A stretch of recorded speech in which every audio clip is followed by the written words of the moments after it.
Field marshal Syed Asim Munir ने कहा है कि भारत जान ले पाकिस्तान कश्मीर को कभी नहीं छोड़ेगा। पानी पाकिस्तान की रेड लाइन है, पाकिस्तानियों के बुनियादी हक पर आंच नहीं आने देंगे। भारत की इजारादारी कभी कबूल नहीं। मुख्तलिफ जामियात के वाइस चांसलर्स और सीनियर असातिज़ा से बातचीत में आर्मी चीफ ने कहा, कश्मीर का सौदा मुमकिन नहीं, कश्मीर को कभी नहीं भूल सकते। भारत मसला कश्मीर दबाने में नाकाम हो चुका। बलूचिस्तान में दहशतगर्द फितनतुल हिंदुस्तान है, उनका बलूचों से ताल्लुक नहीं। जो पाकिस्तान को कमज़ोर बनाने का बयानिया बनाने की कोशिश करे उसकी नफी करे।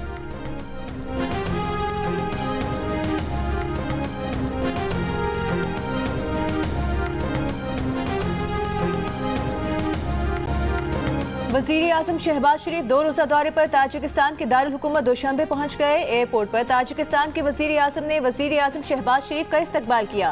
वज़ीर आज़म शहबाज शरीफ ताजिक सदर इमाम अली रहमान से मुलाकात और ग्लेशियर्स की हिफाजत पर बैनुल-अक़वामी कॉन्फ्रेंस में शिरकत करेंगे। वज़ीर आज़म पाकिस्तान और भारत के दरमियान हालिया कशीदगी के दौरान ताजिकिस्तान की हिमायत पर ताजिक सदर का शुक्रिया अदा करेंगे। आज़रबाईजान से रवाना होते हुए मीडिया से गुफ्तगू में वज़ीर आज़म शहबाज शरीफ ने कहा, आज़रबाईजान से दिफा, तालीम, सेहत और दीगर शोबों में ताउन बढ़ाया जाएगा। तिजारत, सरमायाकारी समेत मुख्तलिफ शोबों में ताउन को नई शक्ल देंगे।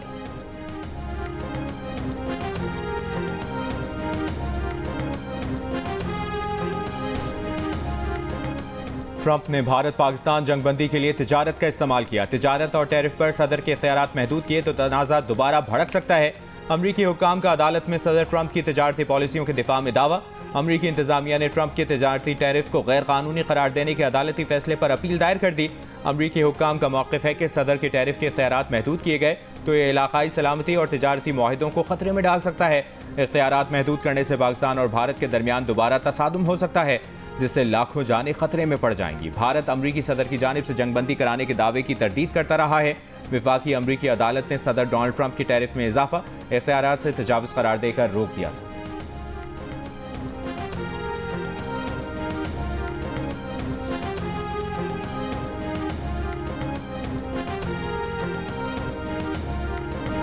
अमरीका की पैरवी करते हुए पाकिस्तान हुकूमत बिटकॉइन स्ट्रेटेजिक रिजर्व कायम कर रही है। क्रिप्टो काउंसिल के सरबराह बिलाल बिन साकिब का बिटकॉइन कॉन्फ्रेंस से खिताब, कहा पाकिस्तान क्रिप्टो रेगुलेटरी पॉलिसियों को अपना रहा है। फरवरी में क्रिप्टो करेंसियों के लिए नेशनल क्रिप्टो काउंसिल कायम की जा चुकी।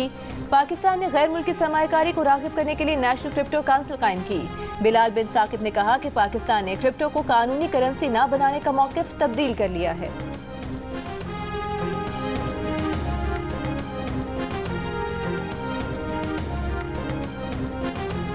पाकिस्तान के बिटकॉइन रिजर्व के क़याम के ऐलान पर भारत में खलबली। भारतीय तजियाकारों का मोदी हुकूमत को क्रिप्टो की दुनिया में अमरीका और पाकिस्तान के दरमियान बढ़ते ताउन पर नजर रखने का मशवरा। भारतीय तजियाकार ने लिखा कि पाकिस्तान क्रिप्टो के जरिए अमरीका के साथ दोबारा ताल्लुकात मजबूत बना रहा है। हाल ही में अमरीकी सदर ट्रंप से मंसूब वर्ल्ड लिबर्टी फाइनेंशियल कॉर्पोरेशन और पाकिस्तान के दरमियान मुफाहमती याददाश्त पर दस्तखत हुए, जिसमें पाकिस्तान को क्रिप्टो हब बनाने का खाका पेश किया गया। भारत को इसे गैर अहम समझकर नजरअंदाज नहीं करना चाहिए। एक भारतीय तजियाकार ने लिखा कि पाकिस्तान क्रिप्टो के जरिए भारत के खिलाफ तवील मुद्दती जंग के लिए अपने आप को मजबूत कर रहा है, जबकि एक ने लिखा कि पाकिस्तान अमरीका के साथ मिलकर बिटकॉइन पर बड़ी बाजी खेल रहा है। भारत को इस मैदान में जल्द उतरना चाहिए।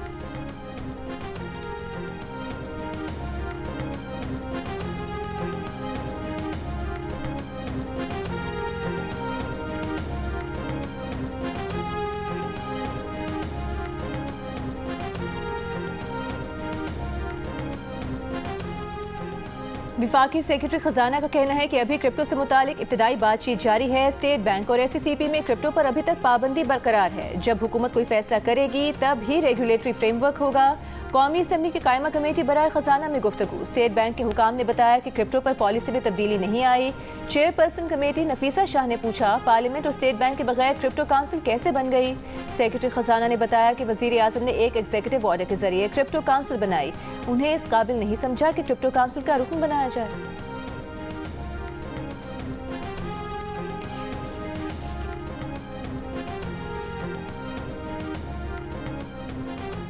बताएं वो क्या चीज़ छोड़े तो आप उसको रिहा करेंगे। आप हमारे साथ बात करना चाहते हैं, यकीन करें।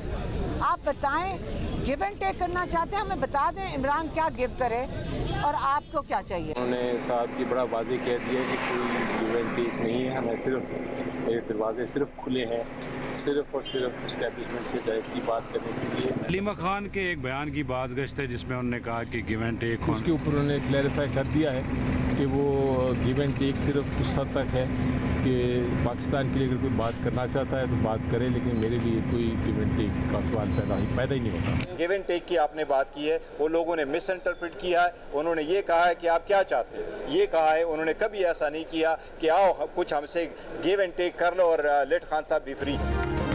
पीटीआई रहनुमा अली जफर का कहना है कि बानी पीटीआई ने वाज़ेह कर दिया है कि कोई कुछ लो कुछ दो नहीं है।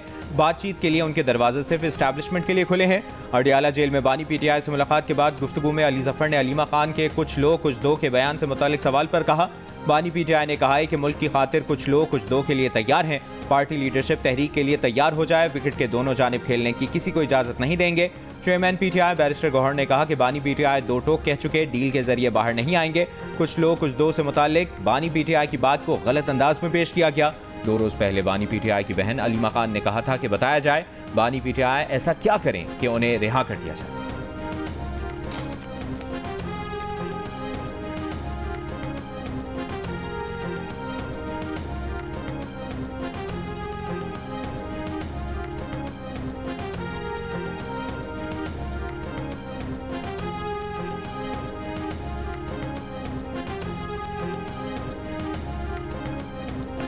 बानी पीटीआई ने आलिया हमजा मलिक को पंजाब में पीटीआई की सियासी कमेटी में शामिल करा दिया। इससे पहले खबर आई थी कि आलिया हमजा मलिक को सियासी कमेटी का सरबराह बना दिया गया है।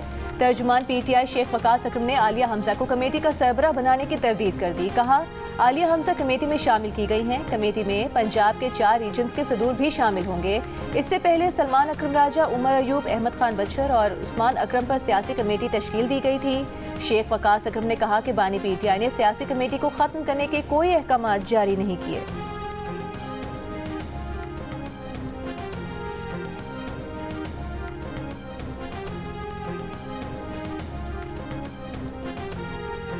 मखसूस नशिस्तों के फैसले में कहा गया कि वोट बुनियादी हक है, वोट जबकि बुनियादी हक नहीं। फैसले में 3 दिन को बढ़ाकर 15 दिन करना आइन दोबारा तहरीर करने जैसा था। सुप्रीम कोर्ट की जस्टिस मुसर्रत हिलाली के रिमार्क्स। जस्टिस मोहम्मद अली मजहर ने सवाल किया कि क्या जज आइनी स्कोप से बाहर जाकर फैसला दे सकते हैं? अवामी उमंगों और जमहूरियत के लिए ही सही, मगर क्या जज आइन रीराइट कर सकते हैं? वकील सुन्नी इत्तेहाद काउंसिल बोले, कोई आइन रीराइट नहीं किया गया। जस्टिस मुसर्रत हिलाली ने कहा, रीराइट किया गया, 3 दिन की मुद्दत को बढ़ाकर 15 दिन किया गया। वकील फैसल सिद्दीकी ने कहा कि इस सारी सूरत हाल में इलेक्शन कमीशन का किरदार अहम है। इलेक्शन कमीशन ने पीटीआई उम्मीदवारों को आज़ाद डिक्लेयर कर दिया। अक्सरियती जजेस ने कहा मखसूस नशिस्तें पीटीआई को मिलनी चाहिए। जस्टिस अमीनुद्दीन ने कहा कि आप अपने लिए मसाइल पैदा कर रहे हैं। वकील सुन्नी इत्तेहाद काउंसिल ने कहा, हमें कोई मसला नहीं, नशिस्तें पीटीआई को मिलें या हमें, एक ही बात है कि इसकी मजीद समाअत 16 जून को हो।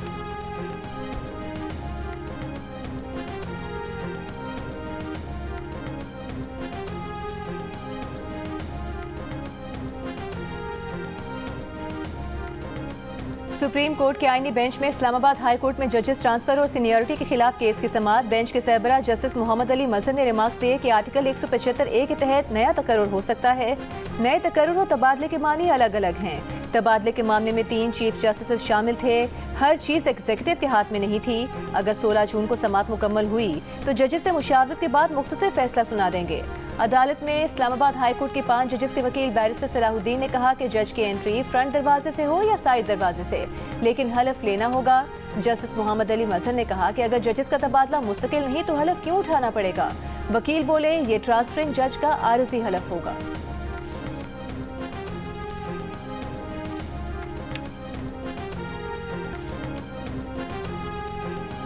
और मारूफ पाकिस्तानी फिल्मसाज माहिरा उमर की ज़ेर तख्लीक फीचर डॉक्यूमेंट्री गर्द ने नेपाल फिल्म इनिशिएटिव का बेहतरीन पेशगा अवार्ड अपने नाम कर लिया।